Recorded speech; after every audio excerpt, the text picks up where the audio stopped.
Hai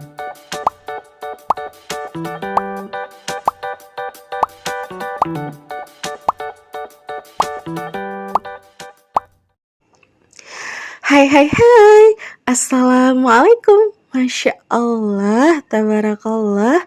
Novel terpaksa mencintai menikahi bad boy masuk di bab 100.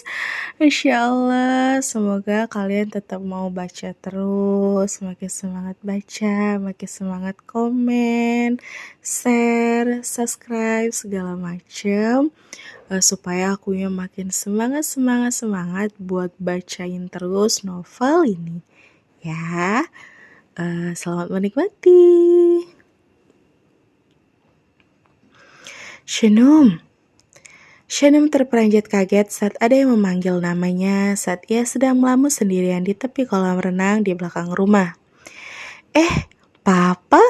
Shanum menoleh dan ternyata yang memanggilnya adalah Ilham. Jangan melamar sendirian di sini. Kamu bosan. Kalau bosan, biar Papa suruh Zah pulang lebih cepat dari kantor. Kata Ilham yang berjalan semakin dekat pada Shanum. Enggak kok, Pak. Enggak lagi melamun. Enggak usah suruh Bang Zah pulang juga. Biarin aja Bang Zah menyelesaikan pekerjaannya sampai jam kerjanya habis. Cegah Shanum. Hari ini Zahran kembali ke kantor sementara Ilham tidak. Melihat Shanum sejak tadi hanya diam sendirian duduk di depan kayu di pinggir kolam renang, Ilham tergerak untuk menghampiri karena takut terjadi apa-apa dengan menantunya. Boleh Papa duduk di sini? Tanya Ilham meminta izin.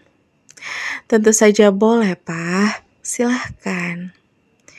Walau canggung, Shanum tentu saja mempersilahkan Ilham untuk duduk di depan kayu satunya lagi yang hanya terhalang oleh meja kecil, dengan dipan yang Shanum tempati. Jujur saja, Shanum nervous. Walau Ilham sudah bersikap semakin baik, tapi berada di satu tempat bersama seperti ini membuat Shanum merasa canggung. Sebenarnya, Papa nggak mau menduga-duga. Tapi, Papa merasa ada yang janggal dalam acara semalam. Kata Ilham memulai obrolan. Shanum tak mengerti apa maksud Ilham. Maksudnya gimana, Pak? Semalam, Papa nggak tahu kapan Arsan dan keluarganya pulang. Tapi ada yang bilang, kalau Arsan pulang setelah melihat Melissa menangis. Entah apa yang membuat dia menangis. Kemudian sekilas Papa melihat, Diana bertegur sapa dengan kamu. Kata Ilham membuat Shanum agak kaget. Ilham mencurigai kejadian semalam. Lantas, apa perlu Shanum menceritakan kronologi detailnya? Apa terjadi sesuatu yang buruk? Papa rasa, semalam memang terjadi clash antara kamu dan Melissa. Iya kan? Tanya Ilham kian mendesak Shanum. Kayaknya salah paham aja, Pak. Iya, Papa tahu. Itu pasti cuma salah paham. Tapi Papa merasa kalau Diana mendakapi itu secara berlebihan. Apa dia menegurmu dengan keras malam? Shanum benar-benar tak menyangka kalau Ilham memperhatikannya. Tapi entah kenapa Shanum malah lega karena Ilham tahu dengan mata kepalanya sendiri. Dengan begitu, Shanum tak perlu mengadu. Jadi kejadiannya tuh begini, Pak. Akhirnya Shanum mau terbuka. Ya, ceritakanlah. Jangan sungkan. Kata Ilham menyimak. Jadi kan semalam aku lihat Bang Zal lagi sama teman-temannya. Terus Kak Melissa datang nyamperin. Mungkin salah aku yang terlalu overthinking dan terlalu takut kalau Kak Mel akan memanfaatkan momen semalam. Mungkin memang aku yang merasa cemburu berlebihan. Tapi aku nggak ngasari Kak Mel kok, Pak. Perasaan aku juga nggak sedikit pun mengeluarkan kata-kata kasar sama Kak Mel. Shanum menceritakan kejadian semalam dengan singkat. Ya, Papa percaya. Shana merasa lega, rasanya plong sekali bisa membagi bebannya itu pada orang lain. Tapi Ibu Diana berpikiran kalau aku berbuat yang tidak-tidak sama Kak Mel. Jangan hiraukan itu, abaikan saja. Tapi aku takut kalau Bu Diana terus-terusan berpikir buruk karena kejadian semalam. Jangan pikirkan orang lain yang tak mau mengerti dan tak mau menghargai kamu. Pikirkan dirimu sendiri, kata Ilham. Lama-kelamaan Ilham dan Shanum semakin nyaman berbincang bersama, seperti sudah tak ada lagi benteng di antara mereka. Dulu, Irena sempat mengalami keguguran di kehamilan keduanya, bakal calon adik Zahran. Dan dari sana dia bahkan tak ingin hamil lagi. Kenang Ilham, Shanum sangat tertarik dengan itu. Benarkah, Pak? Iya, waktu itu Siaza masih balita. Irena mengalami pendarahan hebat setelah dinyatakan mengalami tekanan mental setelah dibully oleh saudara-saudara sepupunya. Cerita ini bahkan tak pernah kami ceritakan pada Za. Shanum sangat terkejut.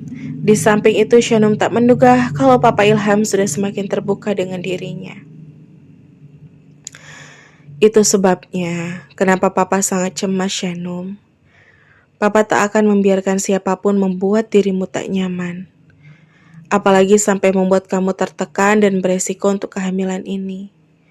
Papa tak mau kamu dan calon cucu Papa kenapa-napa. Kali ini Shanum merasa sangat terharu. Di balik sikapnya yang dingin, ternyata Papa Ilham sudah benar-benar peduli padanya. Terima kasih banyak untuk perhatiannya, Pak. Kalau ada yang macam-macam denganmu, bicaralah. Jangan dipendam sendiri. Baik, Pak. Dan soal rencana liburan itu, Za bilang kamu pergi ke Aussie. Ilham mengganti topik obrolan. Iya, Pak, kalau boleh. Kamu benar-benar ingin pergi ke sana dibanding ke negara lain, yakin kan Ilham? Iya, sekalian mengunjungi Mama Irene. Itu kalau boleh. Kalau nggak boleh, nggak apa-apa kok, Pak. Tentu saja boleh. Shanum semakin sumringah. Hari ini Ilham super duper pengertian padanya. Beneran boleh, Pak? Mau berangkat kapan? Minggu ini. Minggu ini ada temanku yang mau nikahan. Mungkin kalau boleh minggu depannya saja, Pak. Pintai Shanum masih saja merasa sungkan. Baiklah, Papa akan segera mengatur jadwal keberangkatan kalian. Terima kasih banyak, Pak. Shanum tak tahu harus bilang apa selain kata terima kasih. Lamunan dan kegalauan lenyap seketika saat Ilham datang dengan segala perhatian dan pengertiannya. Papa masuk lagi ke dalam ya. Pamit Ilham yang hendak beranjak pergi dari area itu. Iya, Pak. Sekali lagi makasih. Iya. Ilham pergi meninggalkan Shanum sendirian. Ilham baru saja memberikan nasihat berharga untuk Shanum. Ilham mendorong Shanum untuk care pada dirinya sendiri. Mementingkan perasaan orang lain. Papa Ilham pengertian banget sih. Dia ternyata memang benar-benar sayang sama Bang Zah, sama aku dan sama kamu, Nak. Shanum mengelus perutnya. Sikap Ilham semakin lama semakin baik. Shanum pikir untuk apa memikirkan para pembenci jika ia memiliki orang yang menyayanginya. Shanum mendorong dirinya sendiri untuk menyingkirkan rasa bersalah pada Melissa dan Diana. Dan dia janji, dia akan fokus pada dirinya dan pada calon anaknya saja. Teja masuk ke ruangan Zahran dengan beberapa map berupa CV para pelamar baru. Hari ini, kita kedatangan 3 orang karyawan magang dari kampus yang sudah memiliki partnership dengan perusahaan kita. Tim HRD sudah meng-cross-check CV mereka. Apa kamu mau meriksa ulang? Tanya Teja. Coba saya lihat. Kata Zahran. Teja pun meletakkan map-map itu di atas meja Zahran. Mereka akan ditempatkan di bagian pemasaran.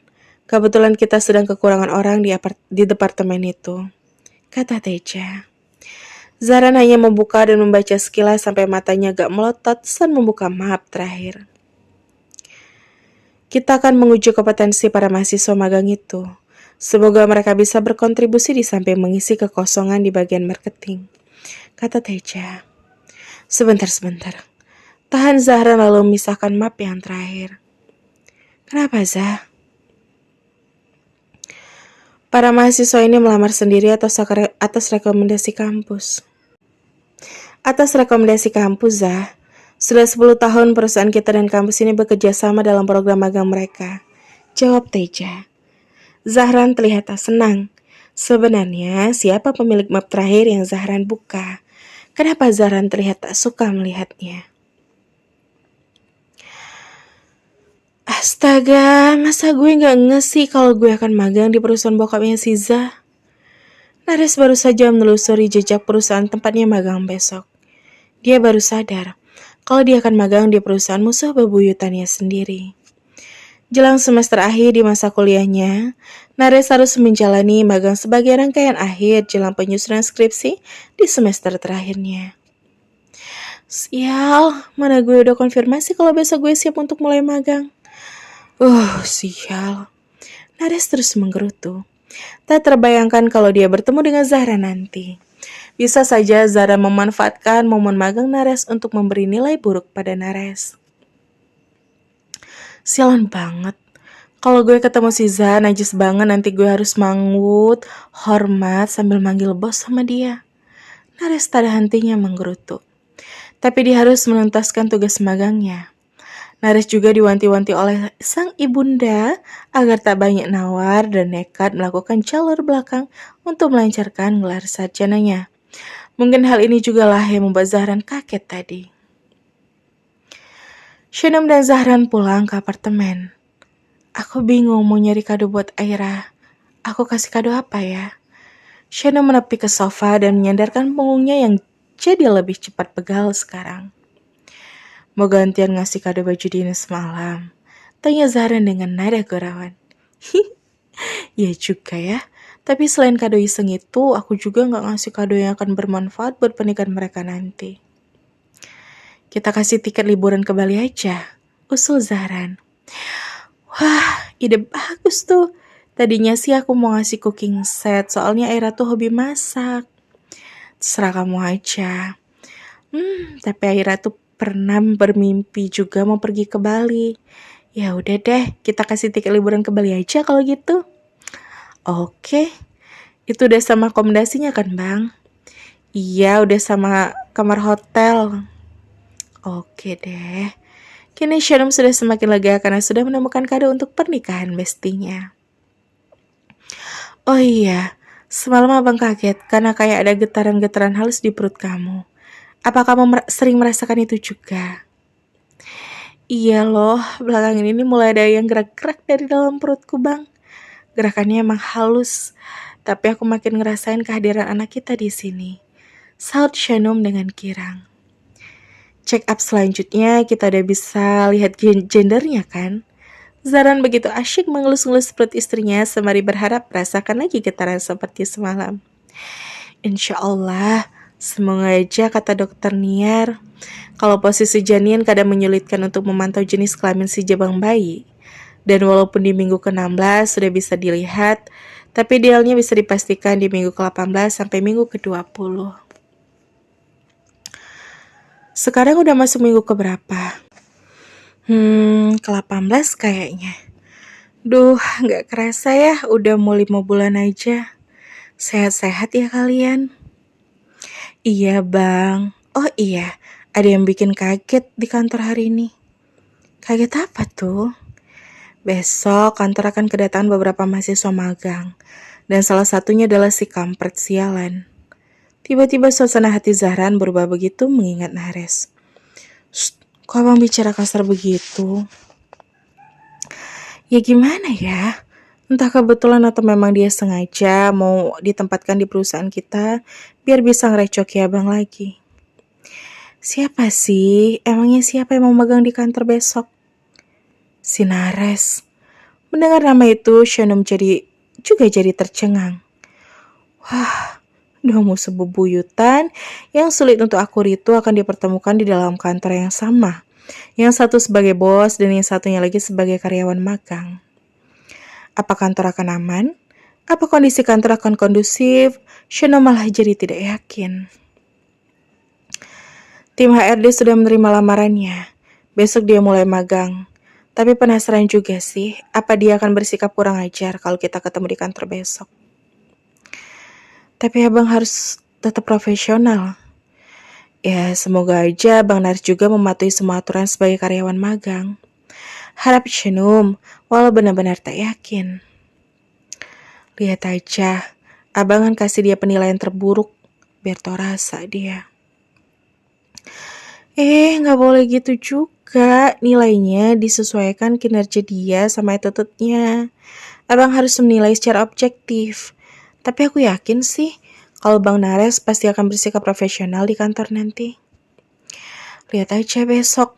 Semoga nggak ada kejadian chaos. Walau setiap ketemu dia bawaannya pengen ribut terus. Abang, Shanum mengelus dada Zahran agar merasa lebih dingin dan tenang.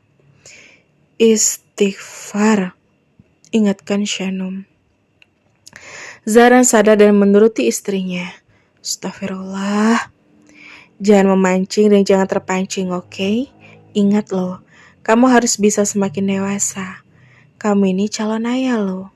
Masa mau kayak tadi terus? Iya ya sayang, maaf abang hilaf. Enggak deh, abang akan bersikap pro. Nah gitu dong.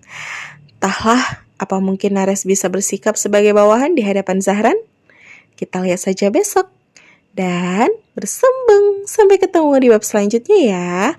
Wassalamualaikum.